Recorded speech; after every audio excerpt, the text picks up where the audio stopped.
শনিবার দুপুরে জাতীয় সংসদ ভবনে শহীদ ওসমান হাদির জানাজায় অংশ নিতে হাজির হন অন্তর্বর্তী সরকারের প্রধান উপদেষ্টা। প্রিয় ওসমান হাদি, তোমাকে আমরা বিদায় দিতে আসি নাই এখানে। এ সময় হাদির স্মরণে দেয়া ভাষণে তিনি বলেন, হাদিকে বিদায় দিতে নয়, বরং তার চেতনাকে ধারণ করে তা বাস্তবায়নের শপথ নিতে এসেছেন। প্রিয় ওসমান হাদি, তুমি আমাদের বুকের ভেতরে আছো। এ সময় ডক্টর মোহাম্মদ ইউনুস বলেন, হাদিকে কেবল দেশের মানুষই নয়, বরং সারা বিশ্ব থেকে স্মরণ করছে। হাদি, তুমি হারিয়ে যাবে না, তুমি কোনোদিন কেউ তোমাকে ভুলতে পারবে না। তিনি বলেন, কিভাবে মানুষের মন জয় করতে হয় তা শিখিয়ে দিয়ে গেছেন ওসমান হাদি।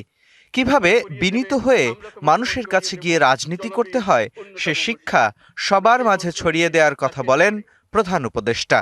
যে কিভাবে প্রচারণা কার্য চালাতে হয়, কিভাবে মানুষের কাছে যেতে হয়, কিভাবে মানুষকে কষ্ট না দিয়ে তার বক্তব্য প্রকাশ করতে হয়, কিভাবে বিনীতভাবে মানুষের কাছে আসতে হয়, সবকিছু তুমি শিক্ষা দিয়ে গেছো। শহীদ ওসমান হাদির দেশপ্রেমের শিক্ষা মতাদর্শকে ধারণ করে বাংলাদেশকে এগিয়ে নেয়ার শপথ করেন তিনি। তোমার সঙ্গে ওয়াদা করলাম, আমরা সব সময় তোমার কথা স্মরণ রেখে জাতির অগ্রগতির পথে চলতে থাকবো।